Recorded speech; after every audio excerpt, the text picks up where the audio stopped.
psicólogo como profesional dentro de lo que se designa, ¿cierto?, en las labores para los PIEs, para los proyectos de integración, que dan cobertura, ¿cierto?, como ya sabemos, a este concepto de necesidades educativas especiales, que hoy día lo vamos a pasar a revisar también, ¿ya? Uno de los aspectos importantes respecto al abordaje de las necesidades educativas especiales a partir del decreto 170 es la división administrativa que se hace.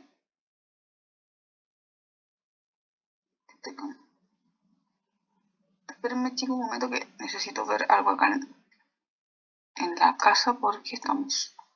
Espérenme un segundito. Pero ahora sí creo que se me escucha.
Ahora sí que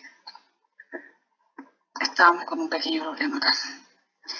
Bien, entonces nos vamos a nuevo al PPT.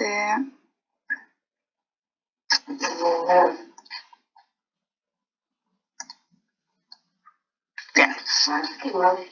Entonces, esta división administrativa que yo les menciono, que un poco lo vamos a profundizar cuando revisemos en completo el decreto, pero yo les adelantaba la clase pasada que tiene que ver justamente con una distinción o clasificación o categorización más bien administrativa, burocrática, dentro de lo que se establece en ese decreto ministerial, ¿cierto?, desde el Ministerio de Educación, porque en realidad esta división entre permanente y transitoria tiene que ver con el acceso económico, ¿cierto?, con el pago de los vouchers, dependiendo de la matrícula, ¿cierto?, o de los niños que yo tenga en una escuela diagnosticado con alguna de estas condiciones o con alguna de estas condiciones. Entonces, si calza con esto, para nuestro Ministerio de Educación van a ser consideradas necesidades educativas permanentes, ¿ya?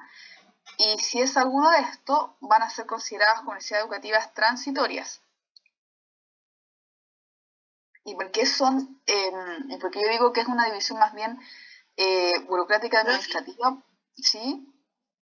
Si es permanente, ¿dan más dinero a que si es transitoria? Exactamente. Si es permanente, el aumento de la subvención por niño es más alto, efectivamente como tú dices, ¿ya? Y lo que ocurre es que esa distinción no obedece a criterios clínicos, ¿ya? ¿Por qué? Por ejemplo, el trastorno de déficit atencional, el TDA, cuando está bien diagnosticado, ¿cierto? Esa forma de funcionar que tienen algunos cerebros, eso no es una condición, ¿ya? No es algo que tenga cura, por lo tanto, acompaña a la persona durante toda su vida, ¿ya? Pero para nuestra subvención, tanto en el sistema de educación asociado a los proyectos de integración, como en el sistema de salud asociado al acceso de medicación cuando corresponde y el acceso a controles médicos, es hasta los 18 años de edad. ¿Ya? Entonces le llega, entre comillas, subvención económica tanto a las escuelas que tienen niños con ese diagnóstico para el proyecto de integración, como para el sistema de salud pública, para que ese sistema tenga horas de atención y eventualmente de medicación hasta que el niño pasa la mayoría de edad, ¿ya? En educación hasta cuarto medio y en el sistema de salud hasta los 18 años, ¿ya? Y es como que si saliendo de cuarto medio o cumpliendo los 18 años, esa persona, ese joven, se curara mágicamente por pasar cierto periodo temporal, ¿ya? Siento que eso no es así, ¿ya? Obviamente. Y eso tiene que ver con el hecho de que esta división justamente obedece a criterios más bien administrativos en nuestro sistema, a elementos de corte clínico o efectivamente más reales, ¿cierto? Aún así, es la opción que tenemos hoy día para que personas o familias que no tienen algún tipo de solvencia económica que les permita de alguna manera poder acceder a cierto nivel de evaluación, intervención, apoyo escolar o médico, ¿cierto? Pueda tenerlo, ¿ya? A nivel público, tanto a nivel de salud pública como educativo, ¿ya? Vamos a ver más adelante también cuando revisemos que hay varios de estos diagnósticos que además están obsoletos, ¿ya? Porque cuando surge por allá por el año 2009, este decreto, lo hace en función de los criterios clínicos de esa época, ¿ya? Por lo tanto, vamos a ir viendo más adelante que obviamente hay diagnósticos que hoy día no existen en términos clínicos, que la investigación clínica, todo lo que se sabe y se ha estudiado en distintas áreas respecto a muchas de estas condiciones, hoy día no existen como diagnóstico clínico propiamente tal, ¿ya? Entonces, ahí ocurre que en la actualidad muchas de las personas y de los colegas que trabajan en el programa de integración se topan como con contradicciones entre lo clínico, entre la actualización clínica, que ya todos deberíamos estar, digamos, encima del caballo en eso, ¿cierto? En esa actualización, respecto a estos criterios más bien administrativos que tienen las plataformas ministeriales para inscribir niños, subir los diagnósticos al sistema, etcétera, etcétera, ¿ya? No nos vamos a detallar en profundidad ahora porque luego viene una clase completa de la revisión del decreto 170, ¿ya? Y por último, parte de los retos importantes que tiene el equipo PI, en particular el psicólogo, ¿cierto?, abordando estas temáticas, tiene que ver con estos aspectos, ¿cierto? Por un lado, esto yo ya lo he venido comentando, todos los procesos administrativos, legislativos, burocráticos, que hay que considerar dentro de las labores. Y hay parte de eso, por ejemplo, es simple y llanamente como tener una lectura cabal de gran parte de los decretos que albergan en esta línea, ¿ya? Eso no solamente porque ahí está legislado las labores que se deben hacer, ya no en completitud, igual hay vacío, hay cosas que uno se pregunta todavía, bueno, pero la intervención tiene que hacerse desde qué enfoque, por ejemplo, ¿ya? Hay de repente los profesionales toman el enfoque o el tipo de intervención que ellos personalmente consideren más prudente. Por ejemplo, eso no está explicitado ni estipulado y se cae como en un vacío, ¿ya? Siendo que hay otros países, ciertos países desarrollados, donde en educación, por ejemplo, no te dejan hacer cualquier cosa, ¿ya? Y en general, en ningún área que se esté trabajando con niños y adolescentes o lo que tú vendes como un servicio de intervención, no puede ser cualquier cosa, ¿ya? Por ejemplo, no recuerdo si se los comenté el semestre pasado, pero en Canadá el Ministerio de Educación establece específicamente qué tipo de intervención tú puedes hacer en la escuela y tienen que ser intervenciones, modelos o programas de intervención que estén basados en evidencia. ¿Ya? Yo no puedo ponerme a hacer cualquier cosa porque está de moda, porque vino tal autor, o porque fue lo primero que encontré en internet, o porque fue el taller que me prestó mi colega. ¿Ya? Tienen que ser intervenciones que estén avaladas, entre comillas, científicamente, o sea, que se hayan probado que tienen algún nivel de impacto real y que en el fondo no estamos dando palos de ciego, así, haciendo como talleres por hacer cualquier cosa, ¿ya? Eso acá en Chile obviamente no pasa, pues estamos a años luz de eso y ahí es donde una vez a veces encuentra, no solamente en el área de psicología educacional, sino que en muchas áreas de la psicología, de hecho eso abunda en nuestra disciplina, ¿cierto?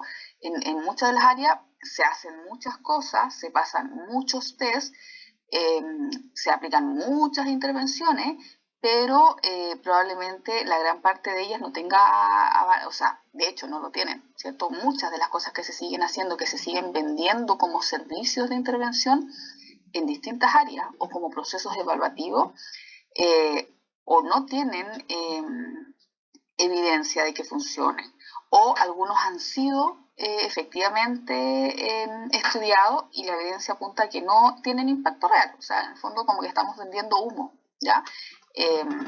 Y eso lamentablemente en nuestra disciplina, por las características que tiene, donde se vende algo, entre comillas, o se aplican procedimientos que son intangibles, ¿ya? No es como cuando yo le pago, por ejemplo, no sé, a un constructor, a un maestro o a un arquitecto para que me vaya a construir, no sé, un galpón, una casa, ¿ya? Como eso es concreto, no lo puede verificar, ¿cierto? Yo puedo verificar, a ver, muéstrame qué tipo de material estás usando, ¿ya? O con qué tipo de pintura, a ver si es pintura antihongo o si no antihongo en una ciudad que es eventualmente húmeda, ¿cierto? O finalmente si se cae la casa o no se cae la casa, ¿cierto? Entonces, en nuestra disciplina es complejo ese tema, ¿ya? Porque obviamente nuestros servicios son intangibles y muchas veces cuesta mucho comprobar y no caer muchas veces en pseudo servicios o pseudo prestaciones que caen un poco casi en la línea del fraude, ¿ya? Eso, por ejemplo, para que tengan una idea de eso, en educación, como mecanismo de evaluación y de intervención, se ha popularizado mucho en Chile en los últimos años el tema de los estilos de aprendizaje. Y hay muchas escuelas, muchos municipios, muchos TAEM, que han implementado evaluación en base a los estilos de aprendizaje y hacen intervención en base a los estilos de aprendizaje, ¿ya? Siendo que esa teoría, eso se probó, o sea, no es solamente que sea dudoso, ¿cierto? Porque de repente hay muchas teorías, ya cualquiera puede inventar una teoría, pero luego hay que tratar de probar, ¿cierto? Que ese modelo teórico donde yo digo que estoy entrenando tal habilidad o promoviendo tal constructo psicológico, efectivamente genera impacto respecto a un grupo que pasa por cualquier otro tipo de intervención o incluso no tiene ningún tipo de intervención, ¿ya? Y de hecho se hacen estudios de esa naturaleza hoy en día, ¿cierto? Teniendo grupos control, teniendo pre y post test, ¿cierto? Teniendo evaluadores doble ciego, ¿ya? El tema, por ejemplo, de los estilos de aprendizaje, eso hace muchos años, o sea, de hecho hace décadas fue probado y se hicieron estudios de ese nivel donde efectivamente se logra comprobar que no tiene ningún impacto, ¿ya? O sea, de hecho no existe. sea, yo puedo, como profesor de cuarto básico, hacer que se evalúe a todos los niños bajo un X test o instrumento que también es de dudosa procedencia o de dudosa validez, y luego adaptar la metodología de enseñanza de acuerdo a los estilos de aprendizaje que tengan los alumnos, y eso no produce nada, ¿ya?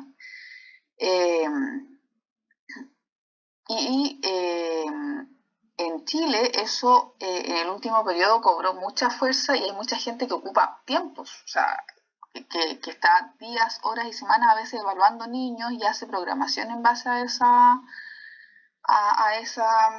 supuesta división, ¿ya? Y así, solo por dar un ejemplo, así hay muchas otras cosas que o no tienen sustento, o sea, no tienen sustento pragmático, ¿cierto? Pueden tener teorías a la base, ¿ya? Pero cualquiera puede inventar cualquier teoría, eso no es muy difícil.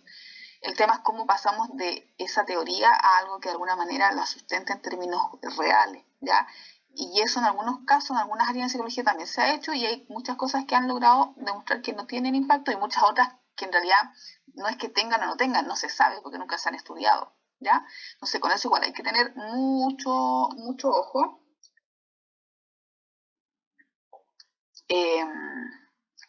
Porque en el fondo esto es prestación de un servicio tal como yo esperaría frente a cualquier otro servicio, ¿ya?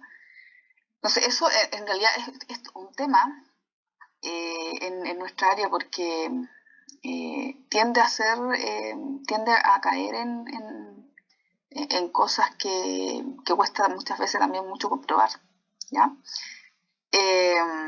Y eso también alude, chicos, a aspectos de esta esfera, ¿cierto? Temas administrativos, cómo vamos cruzando o entreviendo todos estos aspectos legislativos que salen en estos documentos, leer las leyes, leer los decretos. O sea, la primera tarea de cualquier profesional recién egresado, no solamente en esta área, en cualquier área. Por ejemplo, si alguien me dice, profe, yo en realidad, no sé, el día de mañana me voy a ir a trabajar a una minera porque me interesa el área de la psicología laboral. Bueno, antes de meterse en cualquier tema de psicología laboral, lo primero que tiene que hacer es leerse las leyes que rigen el mundo minero, ¿cierto? La política de la empresa, etcétera, etcétera, ¿ya? Y eso es importante, no solamente en términos técnicos para saber o entender qué se puede hacer, qué cosas están normadas, qué cosas no están normadas y caen en estos vacíos, sino que además, cuáles son los elementos contractuales, ¿ya? Cuáles son los límites de mi labor, también qué cosas están estipuladas, qué cosas caen dentro de un vacío legal, las horas de contrato, las horas de intervención por niño, cuál es mi relación contractual con mi jefe, si voy a estar a contrata o a honorario, ¿ya? Todas esas cosas uno de esto tiene que saberlas administrar, ¿ya? Bueno. El otro aspecto, ¿cierto?, es esto, que tiene que ver que en el fondo cuando trabajamos en PIE no se trabaja exclusivamente con los niños PIE, a pesar de que la intervención directa probablemente va a ser con ellos y con su familia, ¿ya? O con sus cursos en algunos casos. Hay que entender que siempre que se va a trabajar a una comunidad educativa estamos insertos en una organización, y esa organización social tiene su propia estructura social, ¿cierto? Tiene un entramado de elementos relacionales, administrativos, cotidianos, ¿cierto? Comunicativos, que la establecen, ¿cierto? Como comunidad, como una microsociedad, ¿ya? Y ahí obviamente hay que tener también habilidades para poder entender eso, para poder leer eso en términos como de diagnóstico personal cuando uno ingresa, porque hay muchos elementos de esta lectura, ¿cierto?, de ver cómo funciona y cómo se entiende esa comunidad educativa, para establecer también lo que, digamos, tu marco de acción, cómo te puedes ir moviendo o no, ¿ya? Y eso alude, obviamente, a todos los temas que estuvimos revisando el semestre pasado en función del tópico de convivencia escolar, ¿cierto? Hay temas de cultura escolar, de convivencia, de cómo se maneja la norma, de comunidades educativas que pueden ser más flexibles, de comunidades educativas que pueden ser más rígidas en cuanto a sus normas y sus reglas, comunidades educativas que pueden ser más cooperativas en el trabajo o cooperadoras, y otras que tienden a no ser tan integradoras en ese sentido, tan cooperativas en el trabajo, ¿ya? Entonces eso también es importante reconocerlo. Y por último, ¿cierto? Este eje transversal, ¿cierto? Que tiene que ver con la salud mental, ¿cierto? En cualquier área donde uno se desempeñe, sobre todo si vamos a estar trabajando con niños y adolescentes, incluso dentro de la misma comprensión de necesidades educativas especiales, ya vamos viendo que aparecen diagnósticos clínicos, ¿cierto? Entonces hay un tema de salud mental y aunque no fuese el diagnóstico clínico propiamente tal, aunque no apareciese el TEA, el TDA, etcétera, lo primordial, ¿cierto? Hay un eje basal, un tópico transversal a nuestras áreas que tiene que ver con la salud mental, ¿ya? Entonces, eso siempre es necesario tenerlo como como un tópico base o como una habilidad base, ¿ya? A veces a lo mejor no es que tengamos que intervenir esas alteraciones o alguna situación de salud mental, a lo mejor sí, ¿ya? Quizás no con una psicoterapia propiamente de la escuela, pero de la escuela se pueden hacer muchas cosas, ¿ya? Desde la prevención, desde la promoción, desde la contención cuando hay alguien que está con un problema de salud mental, ya sea una característica o un elemento que se desprende de su propia condición, como un autismo o un déficit atencional, o una discapacidad intelectual, donde evidentemente hay aspectos de la salud mental involucrados, pero también, por ejemplo, cuando un chico está en un duelo, ¿ya? O cuando hay riesgo, ¿cierto? Porque no es que ella tenga un diagnóstico clínico ni nada por el estilo, pero yo veo que está presentando dificultades en términos de salud mental, está con una autoestima muy decaída, con problemas de adaptación, ¿ya? Por lo tanto, todo lo que, digamos, apunte a nuestro mayor conocimiento a este eje transversal que es la salud mental, también nos va a permitir un mayor y mejor desenvolvimiento en el contexto del pie. Bien. Profesora, Dígame. ¿puedo hacerle una consulta? A lo que iba es que me llamó la atención que el TDAH apareciera como necesidad específica transitoria, pero entonces, ¿por qué hay tanto sobrediagnóstico de ese trastorno? ¿Tiene algo que ver con que sea transitorio en la escuela o no? Sí, porque además las necesidades educativas transitorias tienen más cupo. Más cupo. Sí, porque esto después también lo vamos a profundizar quizás, pero se los aprovecho de comentar a propósito de su pregunta, Leticia, porque lo que ocurrió en cierto momento es que como si yo tenía a estos niños diagnosticados en mi escuela, me daban más subvención, algunas escuelas, como lo hemos comentado, ¿cierto? Vieron un poco acá como la gallina de los huevos de oro. Entonces empezamos a diagnosticar a todos los niños y así nos va a llegar más subvención, ¿cierto? Entonces, ¿qué ocurrió? En algún momento esto digamos, se normó y se estableció cuántos niños por curso podía yo tener con una necesidad de tipo permanente y cuántos niños podía yo tener por curso con necesidades educativas transitorias, ¿ya? Y la distinción de esto es que esto es menos y esto es más, ¿ya? ¿Por qué? Porque es una lógica casi de prevalencia de salud, ¿cierto? Y esos son datos estadísticos. Ahí yo no lo puedo falsear. Es como si yo te dijera, mira, yo voy a ir, si yo pesco cualquier eh, escuela regular, ¿cierto? Y voy a una sala de clase, entro a cualquier sala de manera aleatoria. ¿Cuál es la probabilidad en función de la prevalencia de alteraciones de alguna característica? Es que yo me encuentre en una sala de clase cualquiera, en cualquier escuela de Chile, de escuela regular, y que yo entre y que en el curso existan, en un curso, ponte tú, no sé, de 30 niños, por decir algo, y que encuentre 10 niños con discapacidad intelectual, 5 niños con autismo, 7 niños con disfasia, 8 niños sordos. ¿Será posible eso? Casi así como una lectura rápida en términos, pensemos, en prevalencia, en datos estadísticos, en cifra dura. No. No. O sea, si ocurre eso, o sea, si usted me dice, profe, mira, acá hay un curso en una escuela regular y usted vaya y de un curso de 30 a 15 niños con autismo, eso da para hacer un estudio. O sea, ¿qué está pasando aquí? Que de la mitad poblacional de un curso de manera aleatoria, yo tengo la mitad de un curso, o sea, 15 de 30 con esta condición, o sea, da para estudiar qué comieron esas mamás embarazadas ahí, ¿ya?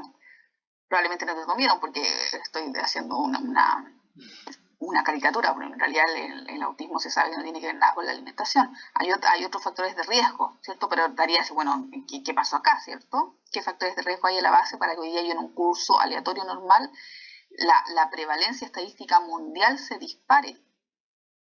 ¿Ya? Es lo mismo.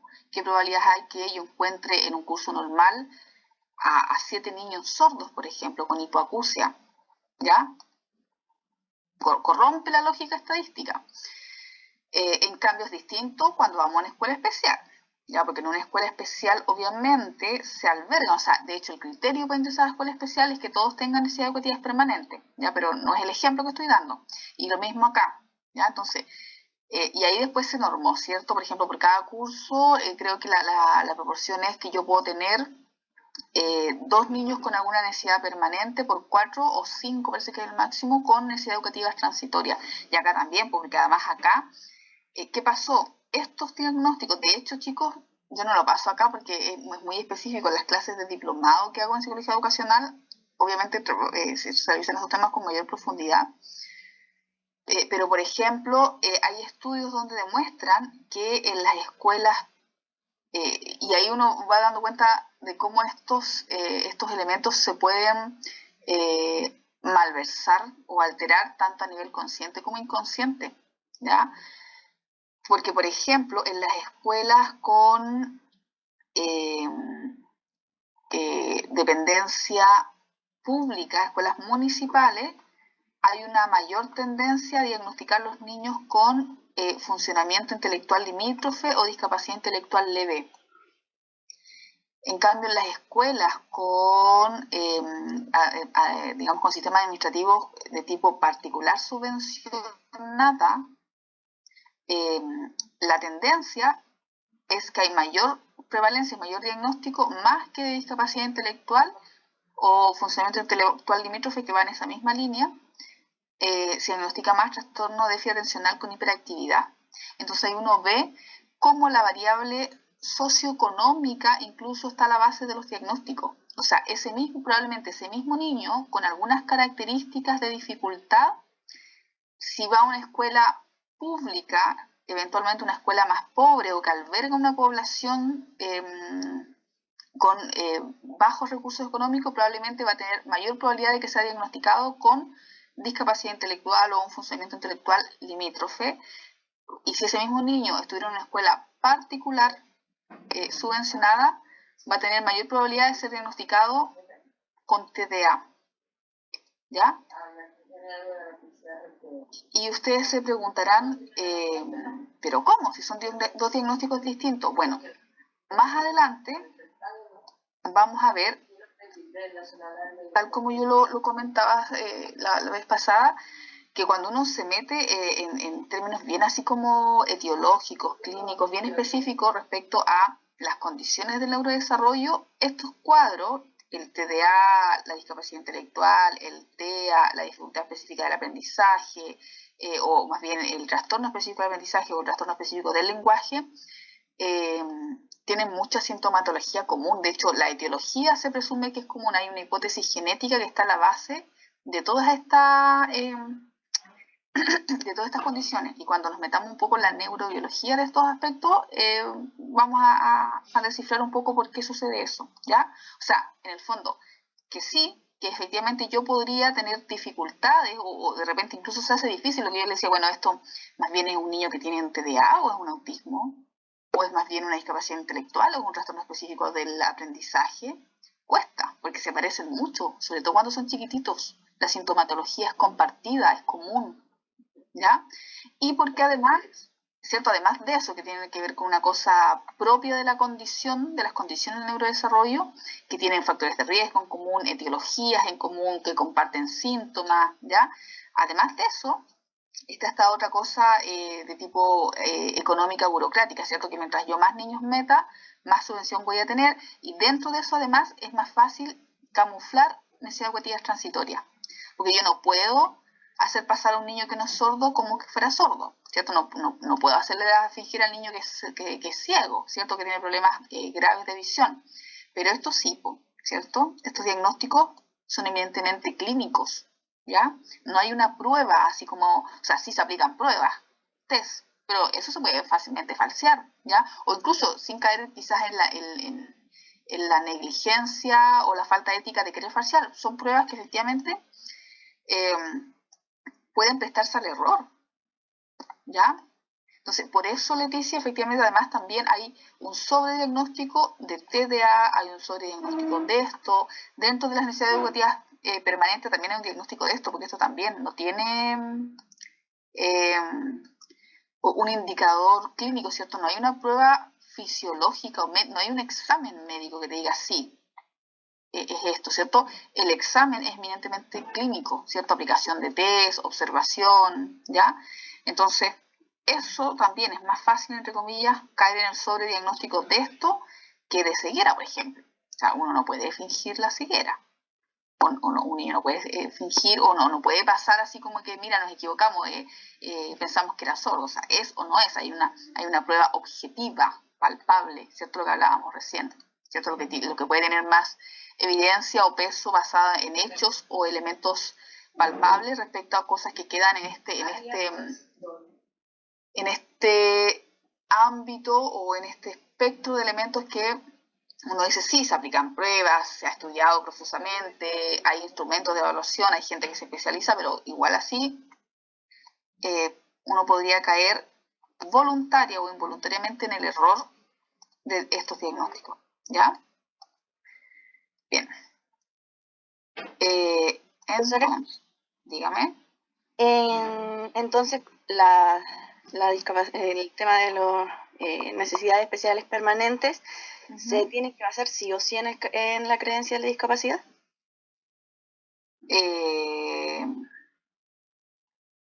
O sea, sí, a ver, explícate. Para incluir al niño en las discapacidades especiales permanentes, bueno, en las dos se hacen muchos trámites, se hacen mucho papeleo.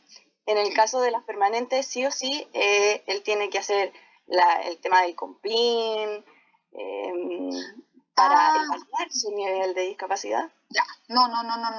Eso va paralelo. Es paralelo, porque aquí solamente estamos pensando en la subvención económica que llega a las escuelas para que con esa plata se contraten recursos humanos y recursos pedagógicos para que la escuela pueda dar una atención especializada a ese niño. Si además esa condición de discapacidad es tan grave y la familia estipula que a lo mejor ese niño luego, ¿cierto?, no va a poder depender por sí solo o ser independiente, además tiene que tramitarlo en el COMPIN, que tiene su propio procedimiento, ¿cierto?, para que el COMPIN, de acuerdo a su evaluación, se acredita o no la discapacidad y el grado de discapacidad, te declare, ¿cierto?, declare a esa persona efectivamente como discapacitado en alguna de esas condiciones y otras que aparecen, para que reciba una pensión, ¿ya?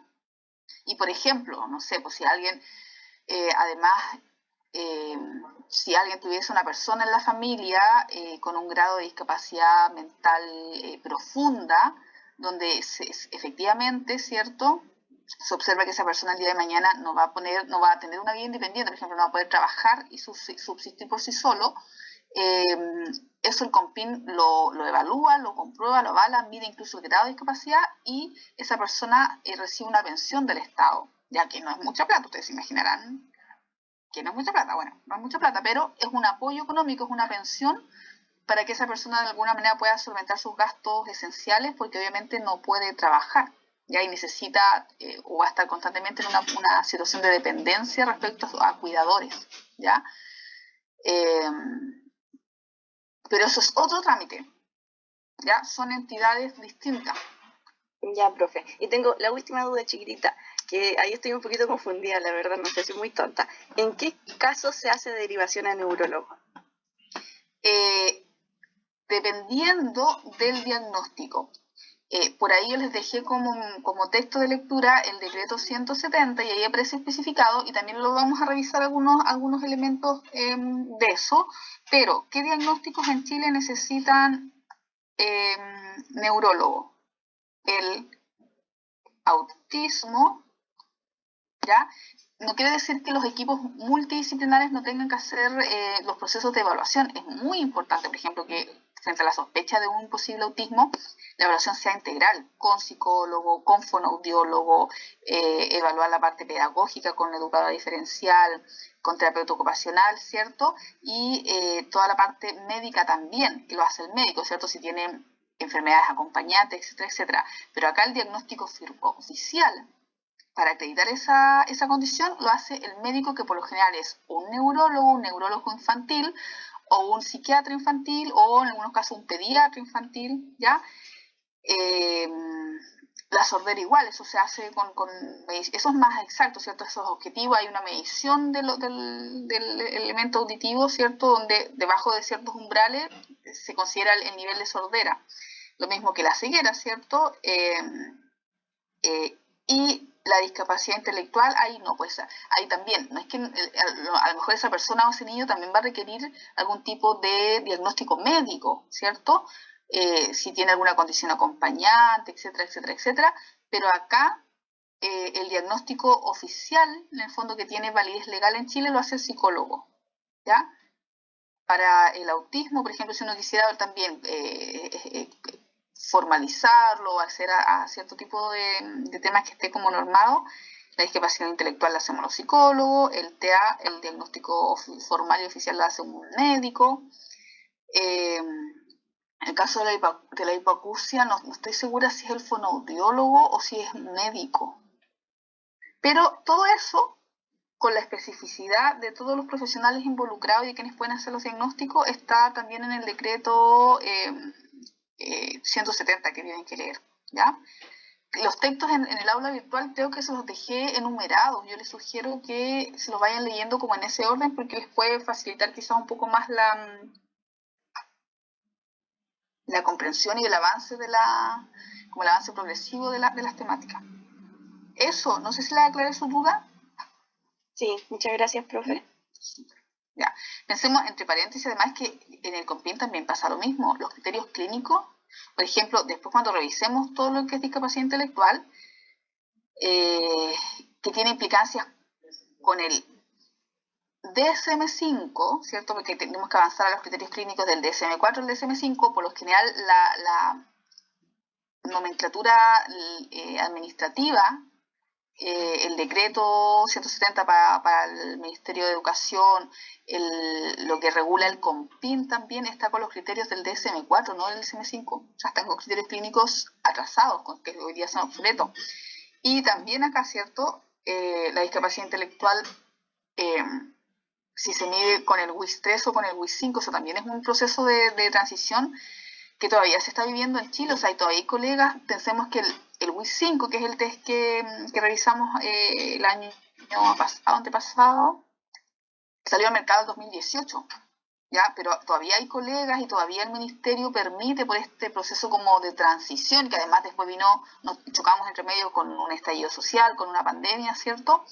Ha sido lento la adquisición por parte de los profesionales de las unidades del nuevo test, de la capacitación para aplicar el nuevo test. Por lo tanto, también se siguen muchas veces diagnosticando discapacidad intelectual con criterios clínicos obsoletos del manual antiguo. Las entidades de Chile que se encargan de esos diagnósticos también están con criterios desfasados y en muchas partes todavía se sigue utilizando el test antiguo, ¿ya? Entonces, tiene hartas aristas este tema, tal como se los decía la semana pasada. Bien. Profe, Profesora, Dígame. yo tengo una consulta con respecto a esto mismo de la batería del WISC.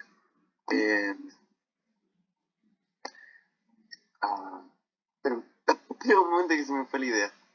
Cuando me toque le hablo. Disculpe. No te preocupes. Voy a subir el volumen porque acá en Talca está lloviendo.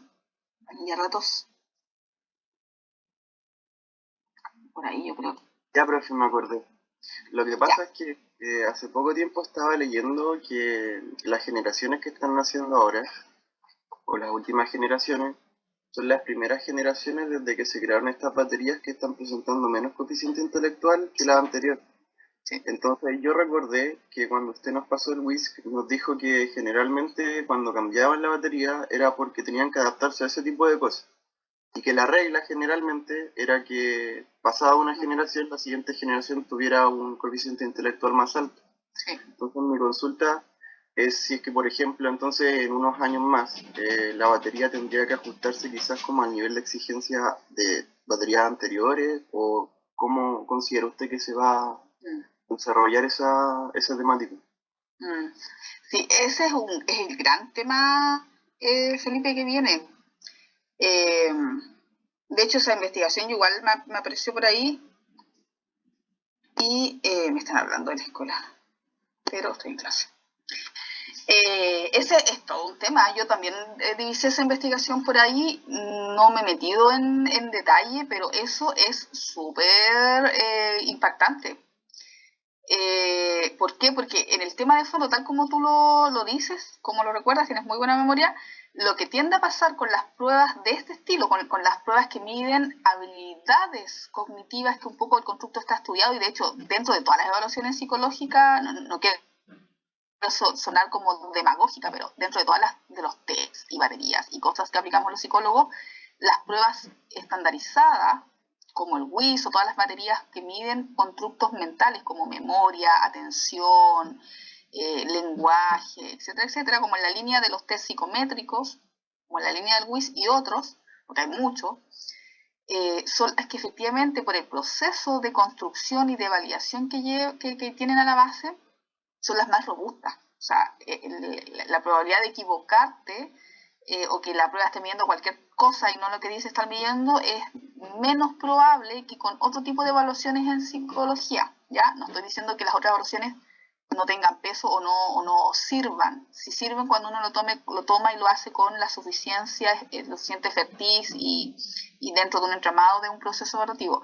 Pero estas pruebas por lo general son bastante robustas, ¿ya? En términos estadísticos, en términos de validez, de confiabilidad, etc. Y lo que tendía a pasar, y por qué, y en el fondo cumpliendo todos esos criterios, se tienen que ir actualizando en cierta población cada cierto tiempo para ir en el fondo ajustándose a los criterios en función de cómo avanzan las habilidades, sobre todo cognitivas humanas, a la luz de los cambios, ¿cierto?, del tiempo, ¿ya? Entonces, lo que tendía a pasar, y que fue medido por Flynn, ¿cierto? Y ahí aparece este nombre del efecto Flynn, es que cada nueva generación, ¿cierto?, en una sociedad tiende a dar puntuaciones más altas, ¿ya? Y eso no necesariamente que la gente se vuelva superdotada, sino que efectivamente la generación, por ejemplo, de ustedes probablemente tiene, por la época en que te tocó vivir, por el sistema escolar al cual cursaron, porque han ingresado masivamente a la universidad, todas esas situaciones implica que tu sistema cognitivo también, entre comillas, tiene otras habilidades. Por lo tanto, si te siguen evaluando con una batería desfasada, por ejemplo, la que se medía la generación de tus papás, de tu abuelito, probablemente la generación más joven tiende a dar puntuaciones más altas. Y eso es lo que pasa. Y históricamente eso se midió. ¿Ya? Entonces, por eso las baterías se tienen que ir ajustando con todos los criterios psicométricos, ¿cierto? Actualización de los ítems, los baremos estadísticos, etcétera, etcétera, etcétera. Y hace poco sale este estudio medido en población europea, que por lo general son los que llevan así como la palestra, ¿cierto? Europa y Estados Unidos hacen los primeros estudios en todo tipo de cosas. Y la gran alarma es que, ojo, no están diciendo la generación digital, la generación más joven de hoy en día, que nació en esta era, entre comillas, digital, no está ocurriendo eso. ¿ya? Entonces, y ahí hay varias hipótesis a la base, ¿ya?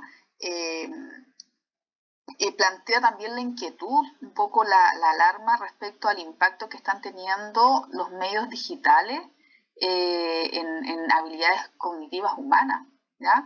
No se sabe si es para bien o para mal, ¿ya? Porque alguien podría decir, bueno, no sé, estamos como viviendo así como en el proceso histórico de sucumbir como en términos de habilidades cognitivas, cuando no, estas clásicas ironías que de repente uno plantea así como, bueno, saben manejar un celular desde que nacen, pero si yo les pregunto, no sé, pues cómo se resuelve una cosa básica de matemática o comprensión lectora, de repente fallan, ¿cierto? Y es como la ironía que de repente se hacen desde las generaciones un poco, ni siquiera antiguas, ¿cierto? Un poco más mayores a la generación más joven de hoy en día. Entonces, y de repente sí, o sea, había, por ejemplo,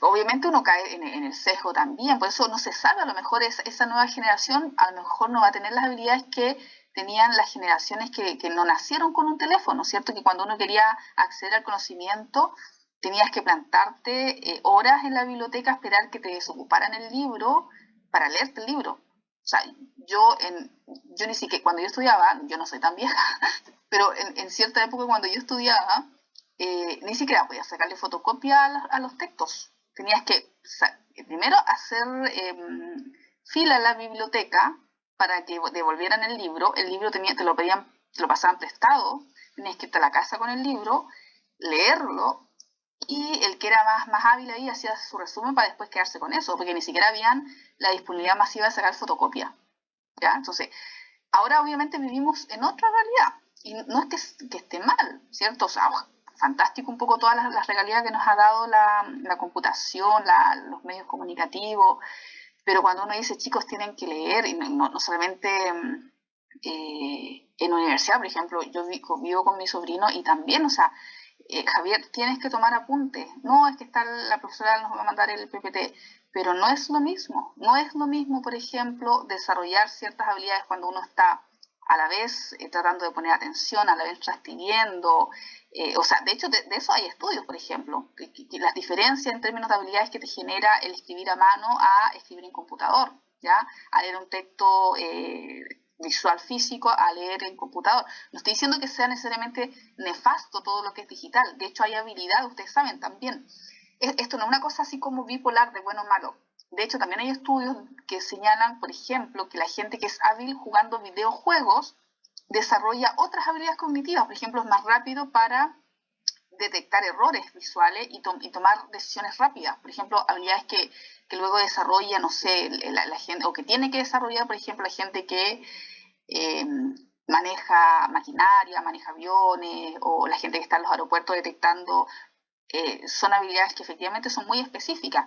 Y se ha demostrado cómo los chicos, las personas que tienen muchas horas de videojuego, también las desarrollan, ¿ya? Pero también, por otro lado, hay otras habilidades que no se están desarrollando. Entonces, es re complejo, no es una situación que yo diga, mira, sí, es todo malo.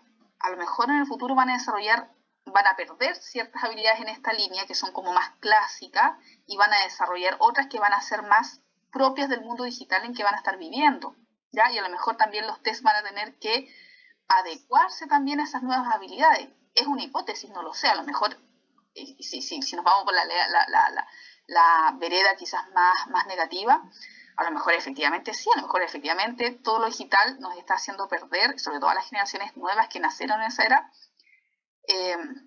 habilidades que a lo mejor sí vamos a seguir necesitando para siempre o siempre independiente de la época, ¿ya? Entonces, es todo un tema, ¿ya?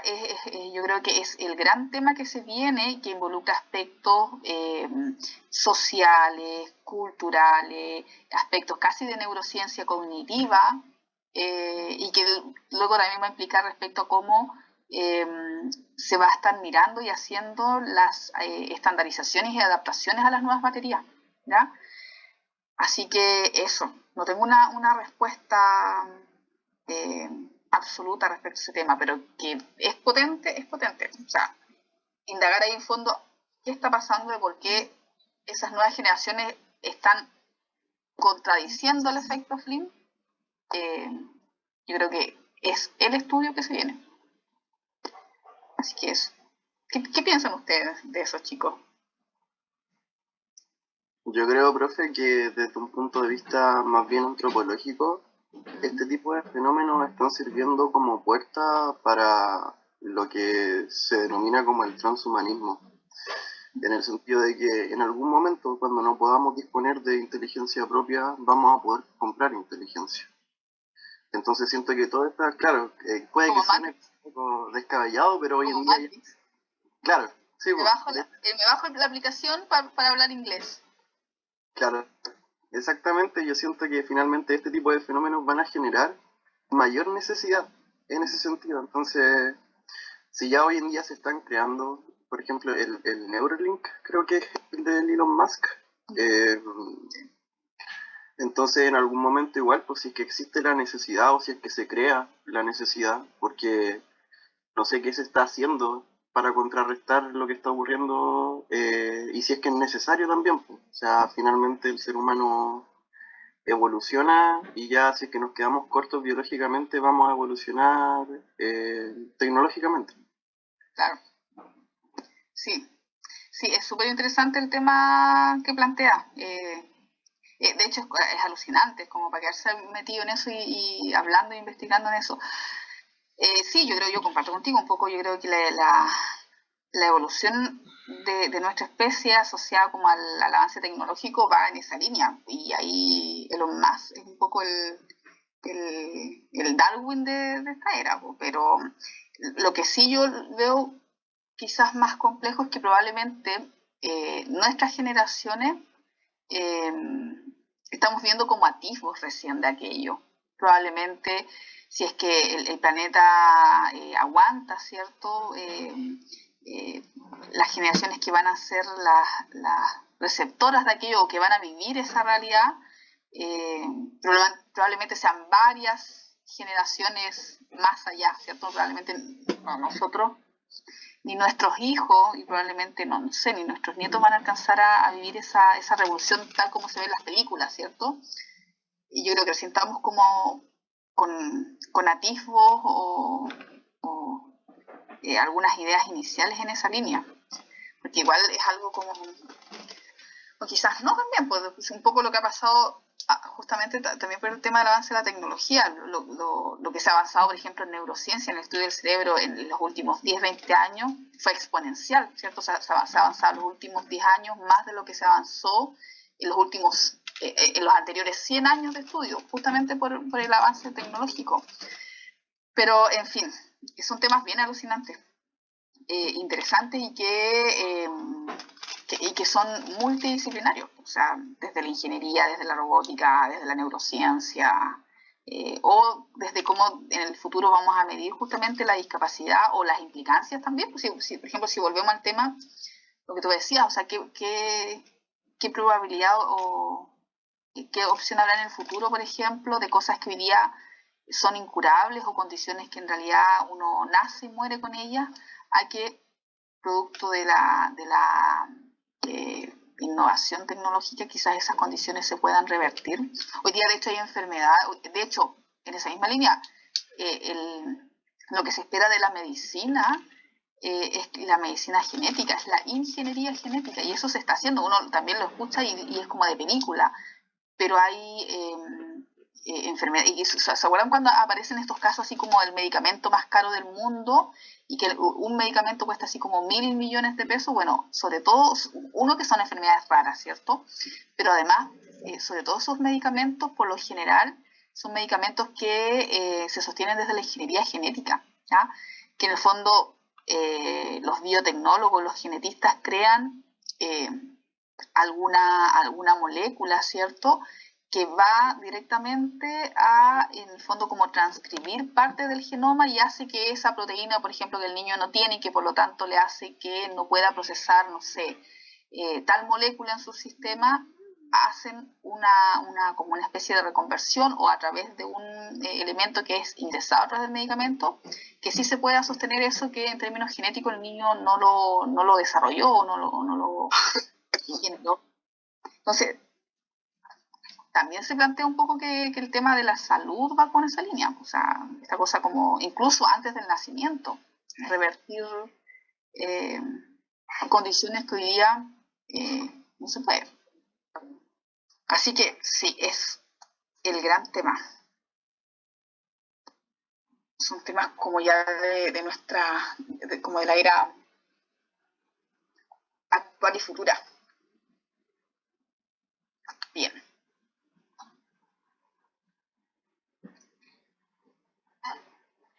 Ya chicos, entonces vamos a avanzar un poco más antes de irnos al break y vamos a ir describiendo un poco el tema de las dificultades en el aprendizaje y necesidades educativas especiales.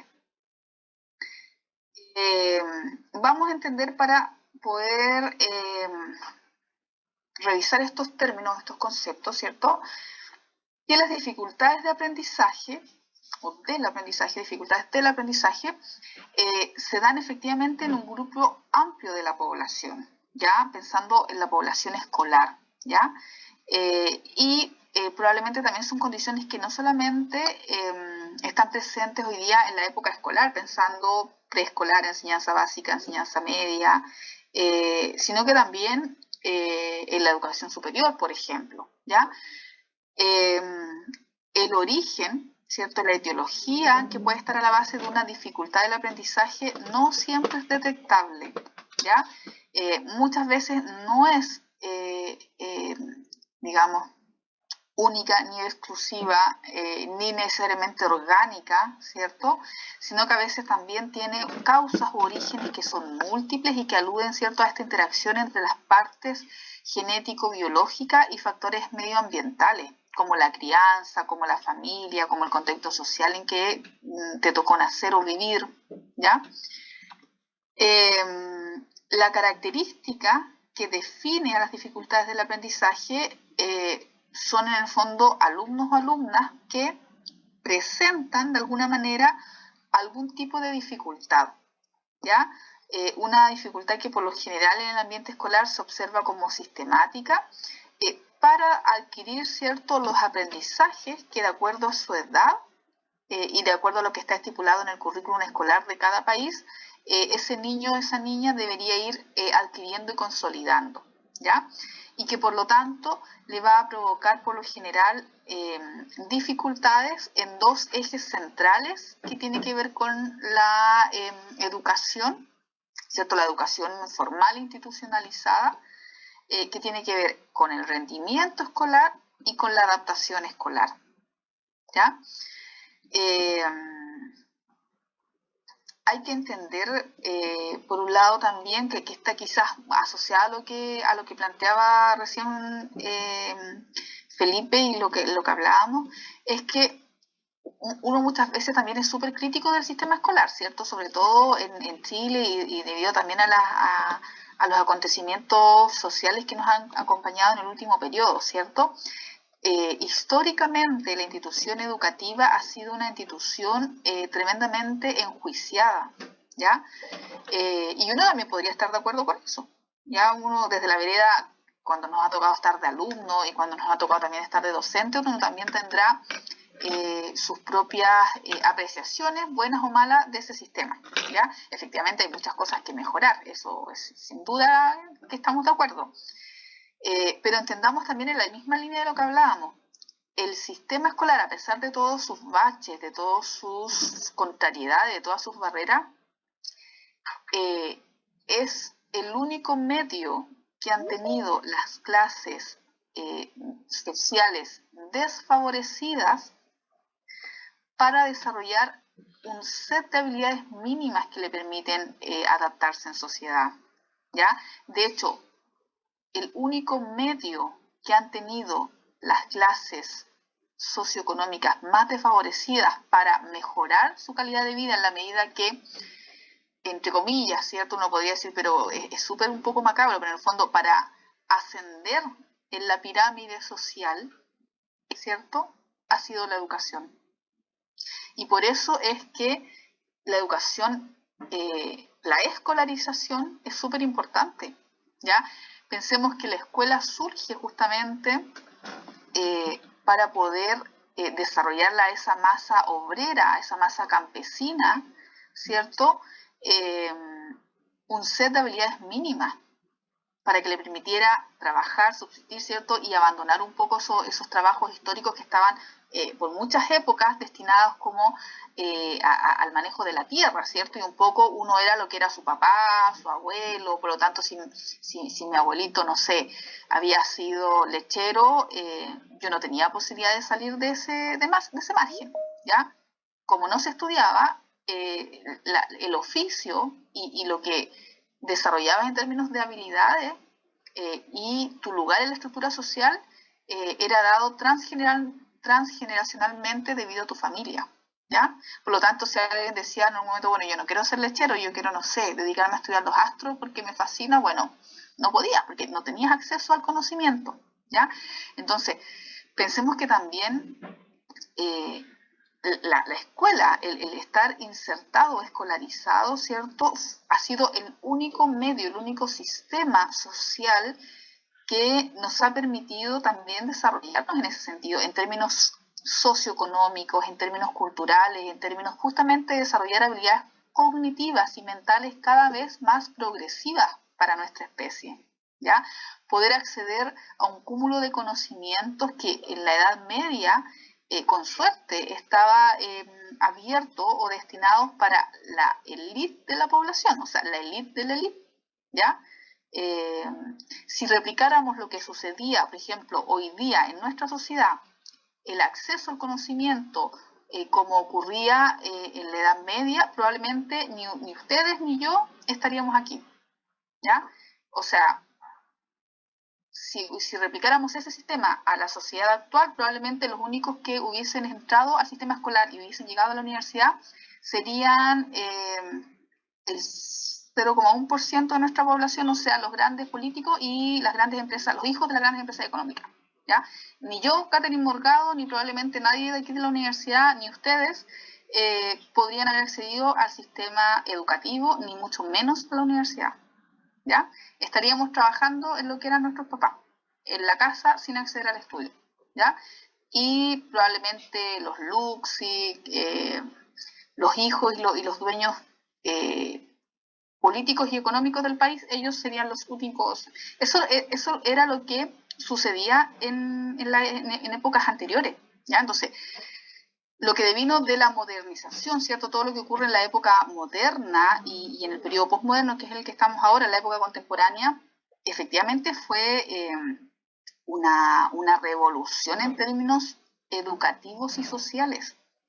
Por eso, cuando uno dice, ay, es que, no sé, postura de repente que dicen, no sé, porque en realidad la escuela no sirve para nada, o ese niño estaría mejor si no fuera a la escuela, ojo con eso, cuidado. De hecho, hay muchos sentidos, muchos aspectos, muchos sentidos donde justamente se ha logrado estudiar y visibilizar cómo la escuela, sobre todo para niños que son más desfavorecidos socialmente, niños que son marginados, que sufren de negligencia en el hogar, cómo la escuela ha sido su única opción de, entre comillas, ha sido casi como su único factor protector en su vida, ¿ya? Y ahí se han hecho estudios respecto al rol de los docentes, cómo la escuela permite movilidad social, etcétera, etcétera. Ahora, de que efectivamente también se han cometido horrores y hay muchas cosas que mejorar, por supuesto. O sea, también en la escuela se ha abusado de niños, se ha abusado sexualmente de niños. En cierta época los docentes gestionaban el castigo físico como forma de enseñanza, ¿ya? También hay gente que la ha pasado muy mal, ¿cierto? Por situaciones de bullying por parte de sus propios compañeros. Eso obviamente, y por eso se ha avanzado también en esas temáticas, ¿ya? Pero per se, la escuela no ha sido, digamos, oscura en sí, ¿cierto? Sino que ha tenido un poco de luces y sombras, pero también hay que reconocer eso. Y por lo tanto, cuando alguien dice, mira, da lo mismo, eso también es controversial y yo creo que también da para futuros estudios, cuando dice, bueno, es que da lo mismo aprenderme de memoria las tablas o de qué, de repente yo encuentro memes en internet y son graciosos. Por ejemplo, me dice, hay un meme que decía, llevo, no sé, 15 años sin utilizar el mínimo común múltiplo.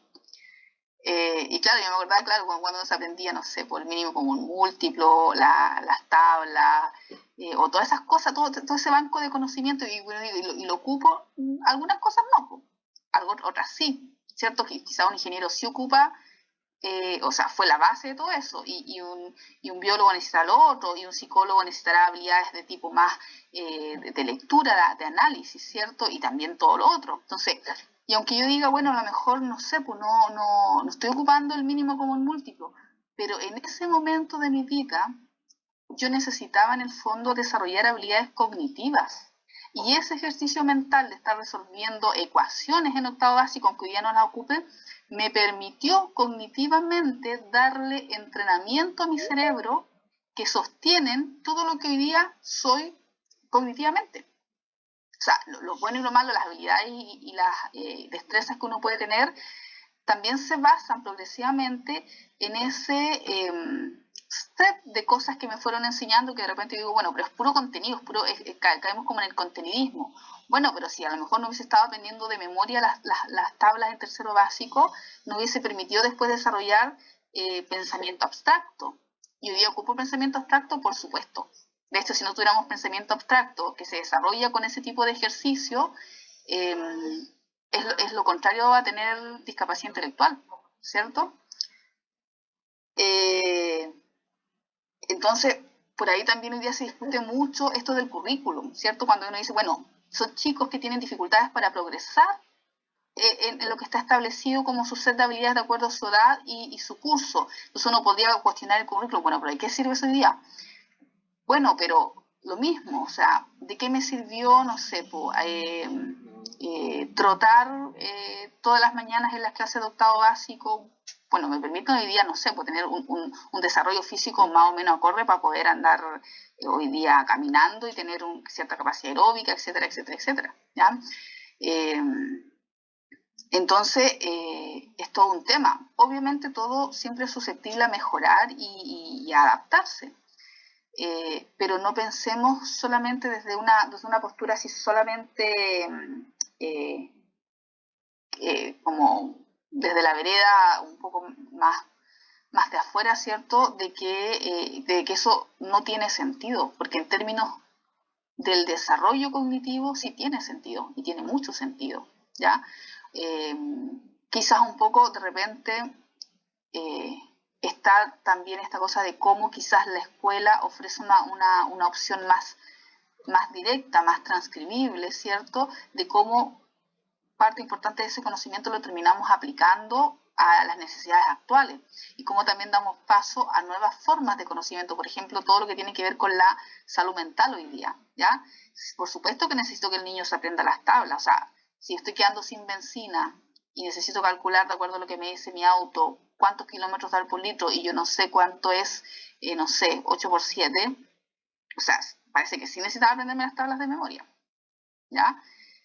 O si voy a cambiar una ampolleta en mi casa y si no manejo conceptos mínimos de física que me enseñaron en tercero medio, probablemente provoque un accidente. Y de hecho hay casos así, por cierto, uno dice, oye, pero ¿cómo no cachó que eso no se podía? O que si juntabas tal elemento con tan compuesto te podía provocar un accidente. Bueno, no sé, quizás de repente por ahí eso sí falla y hay cosas que hacer en términos sobre todo de lo que se entiende como educación integral, ¿cierto? Y necesitamos ese banco de conocimiento, no solamente porque lo necesitamos en la vida como cultura general, sino que porque además nos permite el desarrollo de nuestras habilidades cognitivas, ¿ya? Pero también parece, ¿cierto? Y esa es la gran crítica hoy día al sistema, ¿cierto? Parece que también necesitamos como especie temas que desarrollen habilidades más sociales, o sea, cómo la escuela se hace cargo de todo un set de habilidades que tienen que ver con la salud mental, con las habilidades socioemocionales, con la autorregulación, ¿cierto? Cosa que el día de mañana ese psicólogo, ese médico, ese ingeniero, además de ser hábiles en su disciplina, también no sean unos psicópatas, ¿cierto? No anden por ahí estafando gente o abusando niños, ¿ya? También es todo un tema, porque tampoco sabemos en qué medida eso se puede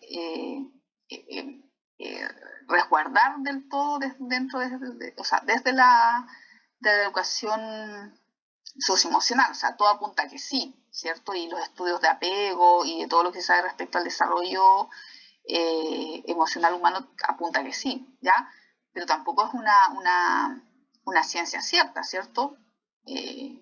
Hay un grado de psicopatía que independiente de tu familia y de tu formación, también está presente de manera transversal en la sociedad, digamos, ¿cierto? Es un mínimo porcentaje de la población que de repente, aún en las mejores familias, puede ocurrir, ¿ya? Así que Profesor, también son temas, sí. una duda respecto, es que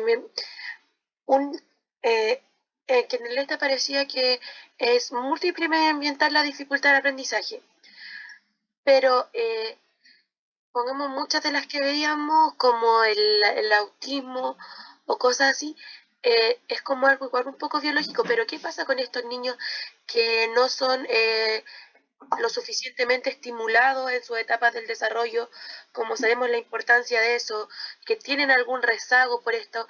Es como si uno compara a un niño que está solo en la casa con la mamá y la mamá está trabajando ahora, como lo que pasa con el teletrabajo. Obviamente la estimulación de los niños va a bajar, no como el niño que va al jardín, aunque sea en internet, porque el otro día hablamos eso con mi prima. Su chica de 1 año, 2 meses, va al jardín con clases online, pero ella la compara con los otros niños que no los había mandado al jardín, aunque no fuera online, y va mucho más adelantada. ¿Cómo puede esto influir en la dificultad de aprendizaje? Sí, eso lo vamos a especificar, ya cuando revisemos y efectivamente hay dificultades de aprendizaje o hay ciertas condiciones ya de más tipo clínica que en algunos casos la causa es absolutamente detectable. Por ejemplo, por decirte algo, cuando un niño queda en condición de discapacidad intelectual severa porque se cayó a la piscina. Y lo que ocurrió es que tuvo una hipoxia, o sea, estuvo con falta de oxígeno, no falleció, pero eso le causó un daño cerebral importante. El origen es totalmente detectable porque el niño se cayó en la piscina, causó un daño orgánico y hoy día ese niño tiene discapacidad intelectual. Pero también hay hay otras condiciones donde uno dice, mira, por más que le hacemos una muy buena anamnesis, un muy buen estudio, no alcanzamos a detectar cuál fue el origen. Y probablemente, a lo mejor es orgánico, pero no sabemos, a lo mejor es medioambiental, o en otros casos sí sabemos, ¿cierto? Es medioambiental, pero tipo más, no es porque se cayó a la piscina, sino que porque estuvo deprivado. Eso también es una causa, sobre todo de discapacidad intelectual, ¿ya? No en el autismo.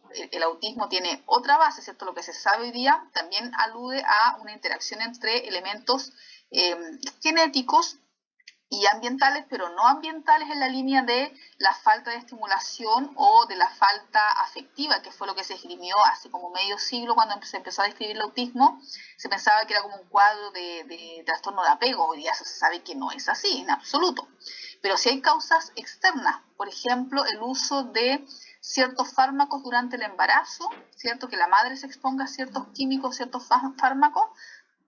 Se sabe que ese bebé que está en gestación en etapas críticas del embarazo, como en el 3er mes, ese niño tiene mayores probabilidades de nacer con autismo. Y eso ya está estudiado. De hecho, en el DSM-4, o sea, en el DSM-5 sale. O sea, anote si usted sabe el riesgo o el origen, ¿cierto? Anote si este chiquitito, ¿cierto?, tuvo un síndrome alcohólico fetal, que también es riesgo para tener trastornos de neurodesarrollo como autismo, como discapacidad, si la mamá está en condición de alcoholismo, si la mamá estuvo con ácido valproico, o si es un autismo de origen genético, por ejemplo, si le hicieron pruebas genéticas y el niño tiene síndrome de Rett, que genera autismo y que es una alteración genética, o cuando es desconocido, ¿cierto? Cuando es idiosincrático. Mira, en realidad se le han hecho todos los estudios habidos por haber, la mamá no estuvo en riesgo, no consumió esto, no hay alteración genética, medioambientalmente es una familia absolutamente normal y el niño igual tiene autismo. Y ahí en realidad se desconoce. Y esos son los mayores casos de autismo, pero eso es la causa del autismo todavía no es 100% única. Y por eso se habla de de multicomponente, porque la mayoría de los casos de autismo el origen se desconoce. Pero sí hay una base que tiene que ver con la biología, ¿ya? tú naces con autismo, ¿ya? No porque después me deprivaron, genera autismo, no, tú naces con autismo. En cambio, la discapacidad intelectual, ahí es más fácil ver esta variabilidad, ¿cierto? Hay unos que son de una interacción biológica ambiental, hay otros que son más de carácter biológico, porque se dañó orgánicamente el bebé o el niño, y ahí puede ser antes del nacimiento o después del nacimiento, pero también después del nacimiento hay causas que son medioambientales, como la deprivación sociocultural, ¿ya? Eso lo vamos a ir revisando también, Leticia. Voy a avanzar, ¿qué hora es? Voy a avanzar un par de minutitos, vamos a hacer el break. ¿Alguien iba a hacer una consulta? ¿No? ¿Que escuché como un micrófono? ¿No? Ya, para ir avanzando. Bueno, ¿qué tienen en común estos chicos que presentan, entre comillas, dificultades del aprendizaje, tal como lo mencionaba, ¿cierto? Que a nivel de rendimiento escolar, por lo general, van a rendir por debajo de lo que se espera en términos de su edad y de su grado escolar, ¿cierto? Y por ahí un poco todos esos comentarios que yo hacía recién desde esta postura más integral, más que tomar solamente una postura buena o mala, ¿cierto? Y por lo general son dificultades que se detectan antes de la adolescencia, ya eso también es importante. Cuando un niño tiene dificultad de aprendizaje, por lo general es algo que se detecta en primer ciclo básico, pensemos de primero o cuarto básico, ¿ya? Que después, por lo general, termina acompañando al niño en su segundo ciclo básico, en la edad media y la adolescencia, pero por lo general cuando hay dificultades de aprendizaje se detectan en la infancia inicial, ¿ya? Se detectan además en el curso de procesos educativos intencionales y formales, ¿ya? Justamente en procesos institucionales de escolarización, ¿ya? Por lo general se dan en el marco y se detectan en el marco de procesos escolares institucionales, porque pensemos en los tiempos actuales, es muy poco probable que se dé una educación intencionada, o sea, que yo le trate de enseñar a algún niño, pero que no esté institucionalizado. Ya hoy día, por el tema de la pandemia, estamos viviendo también mucho lo que es el homeschool. Hay familias que incluso han optado por tener a sus chicos o en enseñanza online, independiente de que volvamos a la presencialidad, ¿cierto? Ya hay escuelas online, que habían dicho de antes, ¿sí? Y también hay familias que han optado por el homeschool, ¿cierto? Que son los papás, muchas veces las mamás, las mujeres, que se hacen cargo, ¿cierto?, de la tutoría, de ser mentores de sus propios hijos, y los van preparando para que el niño dé exámenes libres, o sea, para que después el ministerio te reconozca los grados académicos, pero estudias o en la casa, bajo la tutela de tus padres, o en escuelas online. Eso, a pesar de que, entre comillas, podría caer en este fenómeno como de educación más informal, no institucionalizado, desde la escuela como institución, desde la escolaridad, igual es un proceso intencional, ¿ya? Entonces ahí también se daría esta cosa de que en el fondo, si yo veo que a pesar de que el niño está expuesto a un proceso de enseñanza intencional, si veo que no adquiere, ¿cierto?, progresivamente un set de habilidades o de contenido, yo empezaría a sospechar de dificultades del aprendizaje, porque lo que tenemos como seres humanos, ¿cierto?, cuando nuestro sistema está indemne, por ejemplo, en el fondo, un sistema sano, ¿cierto?, un niño que nace, no es que sea ni superdotado ni un genio, sino que, por lo general, el común de la población y la gran parte de la población, en el fondo, nace con un sistema sano, y lo que ocurre en el proceso evolutivo del desarrollo, ¿cierto?, en nuestra infancia y adolescencia, es que nuestro sistema nervioso tiene las condicionantes, la arquitectura biológica, para que, expuesto a sistemas de enseñanza, tú vayas adquiriendo esas habilidades, ¿ya? Venimos, entre comillas, preprogramados biológicamente para desarrollar eso, en el fondo para aprender, ¿ya? De hecho, es una habilidad básica para la sobrevivencia. Por lo tanto, cuando ese niño es expuesto a un sistema de enseñanza y veo que no adquiere, que no aprende, que tiene fallos en la memoria, en la progresión de aprendizaje, empiezo a sospechar que hay una dificultad. Y esa dificultad, tal como lo decía recién, como lo preguntaba la Leticia, puede tener distintos orígenes. Ya, algunos es más detectable, en otros no, es más difuso, en algunos casos orgánico, en otros casos es medioambiental, en algunos casos es múltiple, ¿ya? Y lo siguiente, chicos, antes de irnos al break, es entender de que conceptualmente, tanto para la pedagogía como para nuestra disciplina, todas las disciplinas que han estudiado esos temas y que intervienen en estos temas, hay dos acepciones básicas, ¿ya? Entender las dificultades del aprendizaje como un símil, como un sinónimo, como un homólogo al concepto de necesidades educativas especiales, ¿ya? Hay teóricos o hay personas que cuando uno les habla de dificultades del aprendizaje es como si le estuviese diciendo necesidades educativas especiales, ya lo toman como sinónimo, ¿ya? Recordemos además que el concepto de necesidades educativas especiales, por si no lo manejan, devino de un informe que hace esta autora, que es Warnock, en el año 87 al Ministerio de Educación de Inglaterra, justamente porque ellos en ese periodo estaban muy preocupados por entender qué pasaba con estos niños que presentaban ciertas dificultades para progresar. Entonces, ahí ya se venía trabajando en todo este tema de la discapacidad en el contexto educativo, ¿cierto? Muchos elementos que ya en esa época obviamente habían sido visibilizados, pero en este informe que genera esta autora en el año 87, al gobierno de Inglaterra, o al, no es gobierno, ¿cierto? Son monarquía. Pero al Estado de Inglaterra, al Ministerio de Educación de Inglaterra, ella designa y define, ¿cierto?, este concepto de necesidades educativas especiales que después se popularizó en el resto del mundo y que lo hemos tomado también el resto de países, ¿ya? Que tenía un poco este objetivo. Cuando esta autora establece este concepto, ¿cierto?, en el fondo intentaba unificar distintas nomenclaturas, nombres, conceptos que le habían ido poniendo a niños que tenían alguna dificultad del aprendizaje. Entonces ella en el fondo elabora este concepto, ¿cierto? Bueno, vamos a agrupar a todos para tratar de unificarlos, para tener un lenguaje común, y le denomina como necesidades educativas especiales, ¿ya? Intentando también suprimir muchas veces estas etiquetas más clínicas, ¿ya?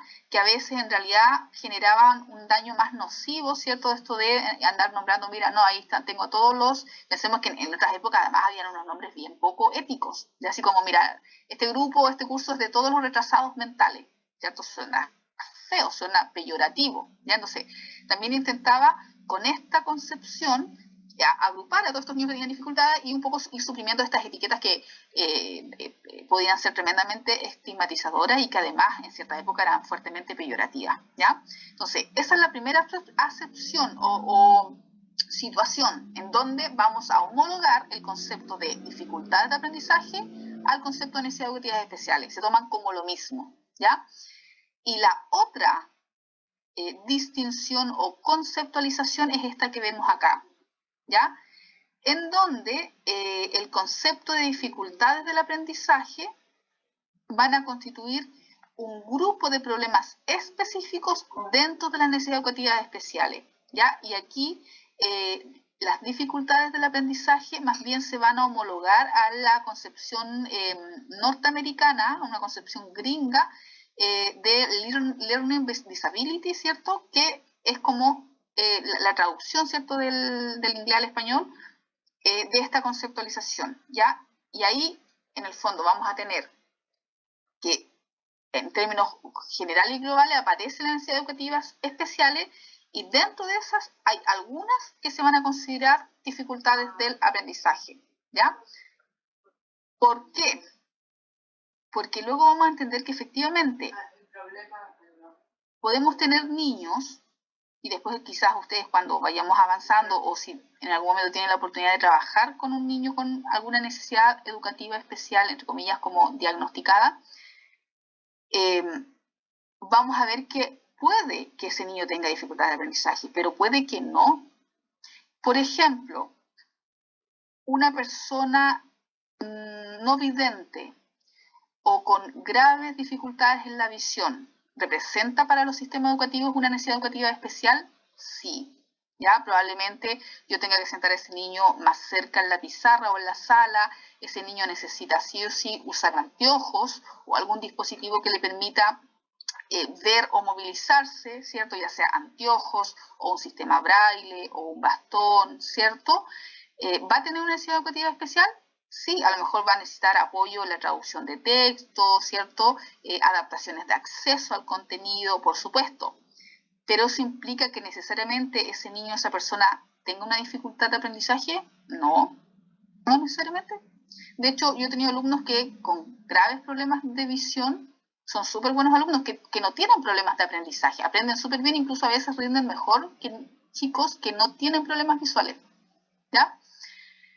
O lo mismo, una persona que tiene discapacidad física, que usa silla de ruedas, ¿representa para el sistema educacional una necesidad educativa especial? Por supuesto, hay que hacer las adaptaciones de acceso, etcétera, etcétera, etcétera. ¿Pero tendrá necesariamente una dificultad de aprendizaje? No necesariamente, ¿ya? Incluso algunos casos de autismo también. ¿Tienen problemas de adaptación? ¿Tienen una necesidad educativa especial? Sí. ¿Pero necesariamente tienen todos los chicos con autismo dificultad de aprendizaje? No necesariamente. La gran mayoría sí, porque gran parte de los chicos con autismo tienen comorbilidad con la discapacidad intelectual, pero hay un porcentaje de niños con autismo que no tienen discapacidad intelectual, incluso tienen mejores habilidades cognitivas que el resto de la población, ¿ya? Entonces, ahí se entiende esta segunda acepción o concepción, donde las learning disability o dificultades de aprendizaje van a ser una parte de las necesidades educativas especiales, no van a ser consideradas como sinónimo, ¿ya? ¿Se entendió eso, chicos? Estas dos acepciones, ¿sí? Ya, bien, súper. Ya, chicos, son las 10:30, hagamos un break, 30 minutitos para descansar un ratito, aprovechar de tomarnos un café y volvemos a las 11 aprox, ¿ya? Más o menos volver. Bueno, profe, gracias. Ok, nos vemos.